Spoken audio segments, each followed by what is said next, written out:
नमस्कार, अस्सलाम वालेकुम, सत श्री अकाल, जय झूलेलाल। मैं हूँ जी प्रेम मटलानी और आप देख रहे हैं हालात हाजरा का प्रोग्राम।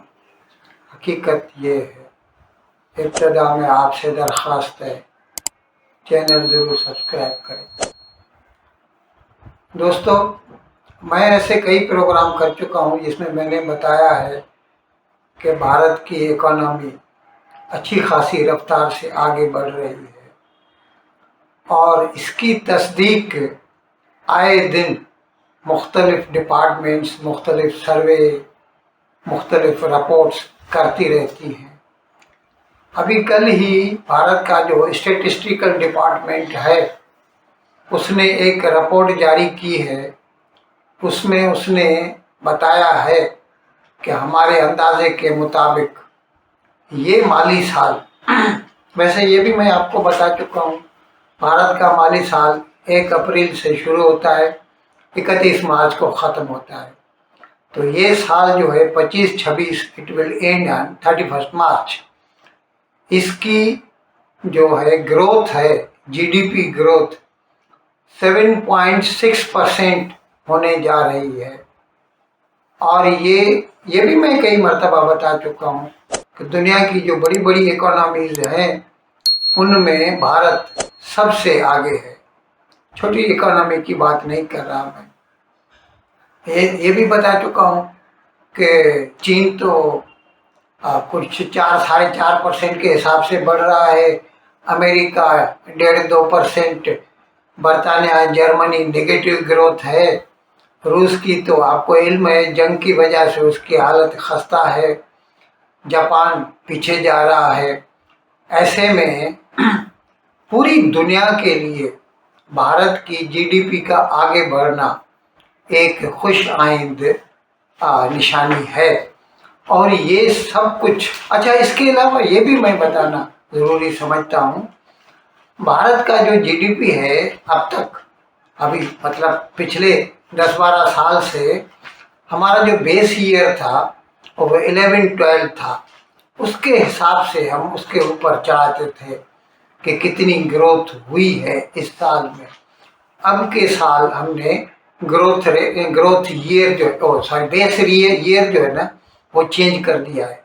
अब हमारा बेस ईयर हो गया है 22-23, then to we are going to grow at the rate of 7.6%। अच्छा, इसके अलावा ये जो क्वार्टर का ग्रोथ आया अक्टूबर नवंबर दिसंबर 25, उसमें 7.8% के हिसाब से हमारी ग्रोथ हुई है। कुछ लोग कह सकते हैं कि इससे पहले जो क्वार्टर था उसमें 8.4% के हिसाब से ग्रोथ हुई थी। तो मेरे भाई, पूरे साल में ये ऐसा अप्स डाउन्स होते रहते हैं, लेकिन काउंट क्या होता है? काउंट होता है कि आखिर में हम कितना आगे बढ़े हैं। और ये सब कुछ, ये बात जो है ना अंडरलाइन करने के काबिल है कि ये सब कुछ ऐसे वक्त में हो रहा है जब पूरी दुनिया में गैर यकीनी सूरत हाल है। You can not predict anything. अभी देखिए, जैसे ट्रंप है, ट्रंप के बारे में भी हम कुछ भी यकीन से नहीं बोल सकते। पल में तोला पल में माशा। पिछले साल में उसने हमारे ऊपर पहले 25% टैरिफ लगाए, फिर 25 मजीद लगा के 50 कर दिए, और फिर उसे घटाकर 18% कर दिया। और फिर उसके बाद जब सुप्रीम कोर्ट ने, यूएसए की सुप्रीम कोर्ट ने उसके टैरिफ को उठा के फेंक दिया, तो फिर उसने दूसरा कानून इस्तेमाल करके 10% कर दिए। तो ये सारी गैर यकीनी सूरत हाल की वजह से हमारी ग्रोथ पे असर पड़ता है। लेकिन यहाँ पर काउंट क्या होता है कि भारत की सरकार अपने लिए कैसी पॉलिसियाँ बनाती है। तो इसकी जो trader friendly, business friendly policies हैं, इसकी वजह से हमारी इकोनॉमी जो है सरपट दौड़े जा रही है। अब यहाँ पर मैं कई बातें का जिक्र कर सकता हूँ, पहले भी किए हैं।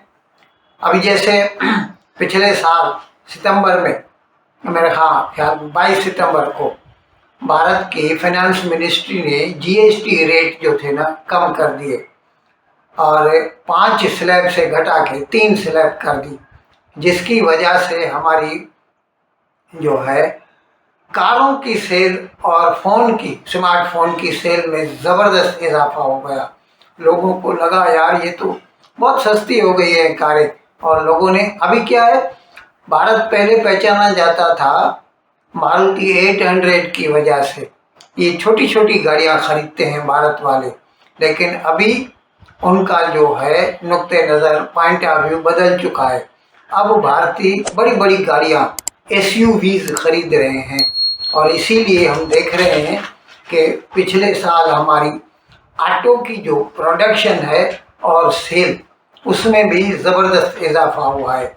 अब यहाँ पर मैं एक्सपोर्ट्स का भी जिक्र करना ज़रूर समझता हूँ। भारत की एक्सपोर्ट बावजूद ट्रंप के टेंट्रम्स के आगे बढ़ती जा रही है, और इस साल इंशाल्लाह हम 900 बिलियन डॉलर्स को तो टच करेंगे ही। अच्छा, यहाँ पर मैं ये भी बताता चलूँ कि देखिए ये जो जीएसटी की रैशनलाइजेशन है, या भारत के जो प्रोडक्शन लिंक्ड इंसेंटिव्स हैं, उसकी वजह से हमारी प्रोडक्शन में इजाफा होता है, मर्चेंडाइज प्रोडक्शन, मर्चेंडाइज एक्सपोर्ट में इजाफा होता है।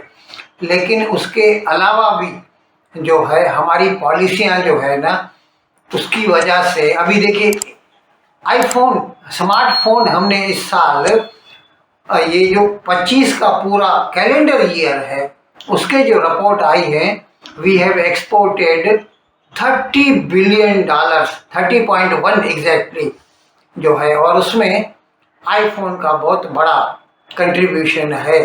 हमने आईफोन बहुत एक्सपोर्ट किए हैं, और हमारा एक्सपोर्ट मार्केट मेन जो है यूएसए और यूनाइटेड अरब एमिरेट्स है। और ये मैं आपको ख़ास तौर पर बताता चलूँ कि पाकिस्तान की टोटल एक्सपोर्ट एक फाइनेंशियल ईयर की 30 बिलियन डॉलर होती है, और इतना ही 30 to 35 बिलियन डॉलर उनके पास रेमिटेंसेस आते हैं। उसकी वजह से उनका काम चलता है। Then too they always seek IMF loans one after another. खैर, मैं अपनी बात कर रहा था कि हमारी जो एक्सपोर्ट हैं वो भी जो है बिजनेस फ्रेंडली पॉलिसीज़ की वजह से बढ़ती चली जा रही हैं। और इसके अलावा दूसरी जो एक्सपोर्ट हैं, देखिए अभी अमेरिका की 10% हो गई हैं, और हमारे कितने FTA हमने पिछले साल साइन किए हैं। अमेरिका के साथ ब्रॉड एग्रीमेंट हो गया है, लेकिन FTA पर दस्तखत नहीं हुए। उसके अलावा हमने यूरोपियन यूनियन के साथ FTA किया, हमने बरतानिया यूनाइटेड किंगडम के साथ FTA किया। इससे पहले हम ऑस्ट्रेलिया के साथ कर चुके हैं, UAE के साथ कर चुके हैं, ओमान के साथ कर चुके हैं। तो ये सारे FTA जो है ना, they are all going to have a spot in our exports.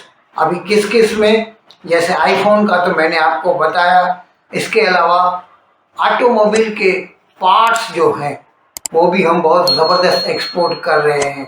Textiles में वैसे तो अभी कोई फ़र्क नहीं है as far as America is concerned. हमारे ऊपर भी 10%, बांग्लादेश पे भी 10%, वियतनाम के ऊपर भी 10%। लेकिन हमारी जो है देन टू हमारी जो अभी जैसे यूरोपियन यूनियन के साथ हमारा FTA साइन हो गया है, तो उसकी वजह से वो तो 0% पे है। तो इसकी वजह से हमारी उम्मीद है कि टेक्सटाइल की एक्सपोर्ट में बहुत इजाफा होगा। रेडीमेड गारमेंट्स की बात कर रहा हूँ। Gems and jewellery, even otherwise gems and jewellery have always been a bright spot in India the export market जो है। अमेरिका का एक अनसर्टेनिटी था, फिलहाल तो क्लियर हो गया है, 10% पे जा रहा है। तो मैं आपको बता रहा था यहाँ पर जैसे हमारी सर्विसेज एक्सपोर्ट है, वो हमारे कंप्यूटर टेक्नोलॉजी में हमारी जो ज़्यादा मतलब भारत जो है आगे है, सॉफ्टवेयर सुपर पावर है, उसकी वजह से हमारी सर्विसेज एक्सपोर्ट बहुत होती हैं। यहाँ पर भी एक विलेन आ गया है और वो है आर्टिफिशियल इंटेलिजेंस। तो आर्टिफिशियल इंटेलिजेंस, देखिए दुनिया में एक बहुत बड़ी कहावत है, if you can not beat it join it, उसके साथ मिल जाइए। हम आर्टिफिशियल इंटेलिजेंस का मुकाबला नहीं कर सकते, हम उसके साथ मिल जाते हैं। इसीलिए अभी ताज़ा आर्टिफिशियल इंटेलिजेंस का एक बहुत बड़ा भारत में कन्वेंशन हुआ, 85 कंट्रीज़ ने उसमें हिस्सा लिया और कितनी बड़ी बड़ी कंपनियों के चीफ एग्जीक्यूटिव ऑफिसर आए। $350 बिलियन की we are going to invest in data centres and in artificial intelligence, और सेमीकंडक्टर्स बनाने के कारखाने शुरू हो चुके हैं, नए लगाए जा रहे हैं। 2 दिन पहले मैंने बताया नोएडा में जो है, मतलब है तो दिल्ली के नज़दीक लेकिन उत्तर प्रदेश है वो, तो वहाँ पर एक कारखाना लगा रहे हैं HCL के साथ। तो अब हम अगर आर्टिफिशियल इंटेलिजेंस के साथ जाहिर है मुकाबला नहीं कर सकते, हम खुद उसमें महारत हासिल करेंगे ताकि उसका जो बिजनेस हमको मिले उसमें हमारा जो दूसरी तरफ से कमी हो तो उसकी भरपाई हो सके। So to cut it short, India is on a growth path, India is on a path to development, और इसकी जो स्टेटिस्टिकल डेटा है that has also confirmed that in this financial year we are going to achieve a growth rate of 7.6%। इन अल्फाज के साथ आज का programme ख़त्म करने की आपसे इजाज़त चाहता हूँ, लेकिन विदाई लेने से पहले एक मरतबा फिर आपसे मेरी दरख्वास्त है कि जिस किसी साहब या साहबा ने अब तक हमारे इस चैनल को सब्सक्राइब नहीं किया, हज़राए करम इसको जल्द से जल्द सब्सक्राइब करें, प्रोग्राम को लाइक करें, शेयर करें और घंटी का बटन दबाना न भूलें। बहुत बहुत शुक्रिया। खुदा हाफ़िज़।